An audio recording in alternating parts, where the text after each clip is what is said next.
जंग के 12वें दिन ईरान ने बड़ा दावा किया है। ईरान ने कहा है कि उसने इजराइल के अलग अलग शहरों के साथ अमेरिकी ठिकानों पर बहुत बड़ा हमला किया है।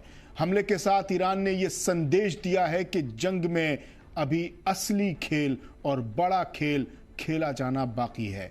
आईआरजीसी का दावा है कि इस ऑपरेशन में तेल अवीव और इजराइल के दूसरे शहरों के साथ साथ अमेरिका से जुड़े ठिकानों पर हमले किए गए हैं। इसमें अमेरिकी 5th फ्लीट का हेडक्वार्टर और एरबिल के ठिकाने भी शामिल हैं।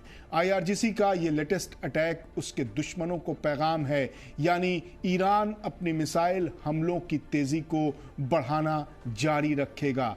वो ना तो डरा है और ना उसके हथियारों का जखीरा खत्म हुआ है। अब सवाल ये उठ रहा है कि जंग को लेकर ट्रंप का बयान कितना वजनदार है। ट्रंप कह चुके हैं कि जंग बस खत्म होने वाली है, लेकिन दूसरी तरफ ईरान लगातार हमलों का जवाब सख्ती से दे रहा है।